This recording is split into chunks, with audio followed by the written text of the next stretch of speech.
Hello and welcome to Classic Book Reviews with David. In this video I'll be discussing A Christmas Carol by Charles Dickens.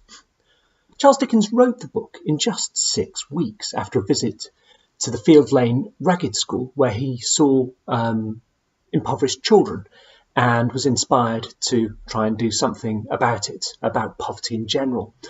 Charles Dickens himself had faced poverty as a young boy. He'd had to leave school at the age of 12 and go out and find work, and his father was put into a debtor's prison.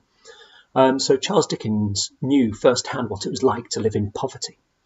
So he was inspired initially to write a pamphlet, and that's what he was going to write.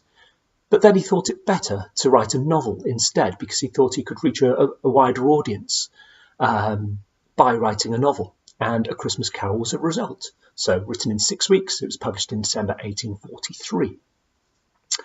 It's the story of a man called Ebenezer Scrooge, who's a very mean man, and he's visited by the ghost of his former business partner, Jacob Marley, who warns him that he's going to be visited by 3 ghosts that evening, that Christmas Eve.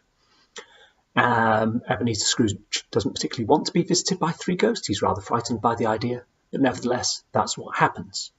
The first ghost takes him back to his past, and we learn how Ebenezer Scrooge went from being, an ordinary little boy and to becoming the mean man of later years. He's then visited by the ghost of Christmas Present, who takes him round and shows him the life of people in the present day world, some enjoying themselves, some in poverty and the like. And then finally he's visited by the third ghost, which shows him the future.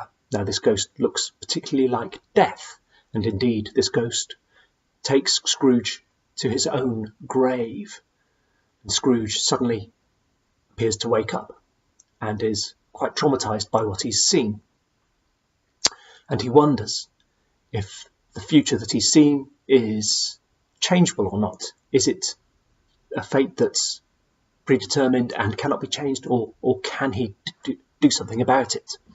I'll not give the entire story away, just in case you've heard it before, or I should say haven't read it before.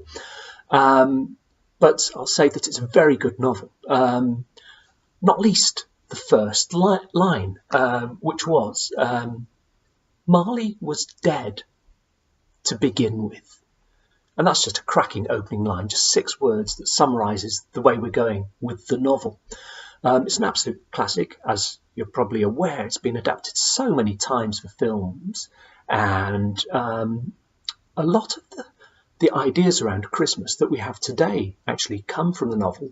Even simple things like it snowing on Christmas Day, which in Britain actually is quite a rare event, especially in southern Britain, in places like London. But we associate Christmas very much with snow, in part because of this novel, and things like Christmas trees and so on, and parlour games and things are derived in part from this novel. So it is an absolute classic. It's a great book, and I love reading it. I used to read it every Christmas Eve when I was a child, from probably about the age of 8 until possibly into my early teens. And it's something I stopped, but I wouldn't mind doing again. I used to read a shortened version, a Ladybird book version, which was probably a half-hour read. I didn't read the actual novel itself every Christmas Eve, but it's just a cracking novel, full of atmosphere, quite sad in parts. But I really enjoyed this book, and it was one of Dickens's favourites. Dickens himself used to go around giving readings of his works, and when he was dying and he didn't have long to live, the last story that he decided to read to a public audience was A Christmas Carol. And as it's an all-time classic, I just have to give it 5 stars. It's not much more to say, really. Well worth a read.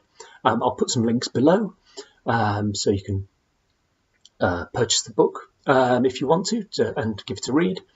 And that's it. If you want to follow on Facebook or Twitter, you can. And of course, please do subscribe. Thanks for watching.